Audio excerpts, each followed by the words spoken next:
የስልካችንን ፍጥነት እንዴት ነው መጨመር የምንችለው ብለን ስናይ መጀመሪያ ስልካችን ሲቲንግ ላይ እንገባለን።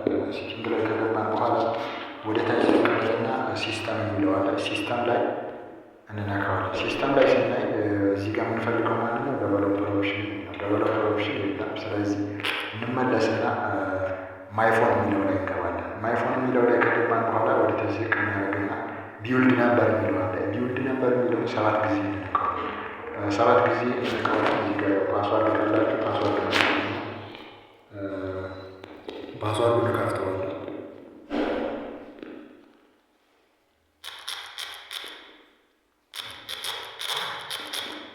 ፓስዋርዱን ከከፈታችሁ በኋላ እንመለስና ሲስተም የሚለው ላይ እንገባለን።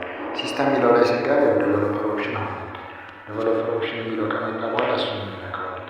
ወደ ታች ዝቅ እንልና የምንፈልጋቸው 3 ሴቲንጎች አሉ። እዛ ላይ እንገባለን። እነዚህ ሶስቱ አሁን እዚህ ጋር ምንድን ነው የሚለው ዋኒክስ ነው የሚለው ምን እናደርጋቸዋለን? ኦፍ 3ቱንም ኦፍ እናደርጋቸዋለን። ኦፍ ስናደርግ ፍጥነቱ ይጨምራል ማለት ነው።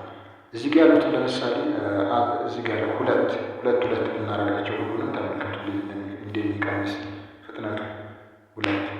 አሁን እዚህ ጋር ስወጣ ራሱ እንዴት እንደሚዘግም አያችሁ። ስንመለስ በጣም የሚያዘግም። ስለዚህ እናደርጋለን ተመልሰን እዛው ላይ እናስተካክላቸዋለን ማለት ነው። ወደታችን እንወርድና ሁለት የሆኑትን